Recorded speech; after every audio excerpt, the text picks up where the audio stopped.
നമ്മൾ ഇന്ന് ഓവനിൽ ചിക്കൻ ഗ്രില്ല് ചെയ്യാൻ പോവാണ്, അൽഫാം ഗ്രില്ല് ചെയ്യാനായിട്ട്. അപ്പൊ നമ്മൾ ആദ്യം ഓവൻ ഓൺ ആക്കിയിട്ടുണ്ട്. അതിൽ കൺവെൻഷൻ മോഡ് നിൽക്കുക. ഞാൻ 200 ഡിഗ്രിയിലാണ് പ്രീ ഹീറ്റ് ചെയ്യാൻ പോണത്. എന്നിട്ട് നമ്മൾക്ക് സ്റ്റാർട്ട് കൊടുത്ത് വീണ്ടും ഒന്നുകൂടെ സ്റ്റാർട്ട് കൊടുക്കുന്നതിൽ ഓവൻ പ്രീ ഹീറ്റ് ആയിക്കൊണ്ടിരിക്കുകയാണ്.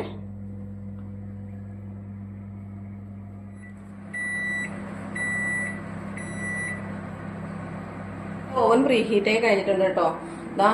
ഇതാണ് വലിയ രണ്ട് സ്റ്റാൻഡ് ഉണ്ടാവും നമുക്ക്. ഇതില് വലിയ സ്റ്റാൻഡാണ് നമ്മൾ ഗ്രില്ല് ചെയ്യാനായിട്ട് ഉപയോഗിക്കേണ്ടത്. അതിലേക്ക് ഞാൻ ചിക്കൻ നേരത്തെ മസാല തിരുമ്മി 3-4 മണിക്കൂർ ഫ്രിഡ്ജിൽ വെച്ചിരുന്നതാണ്.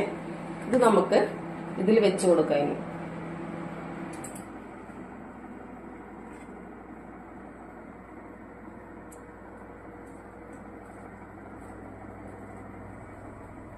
ഇത് നമുക്കിനി ഓവൻ തുറന്നിട്ട് നമുക്ക്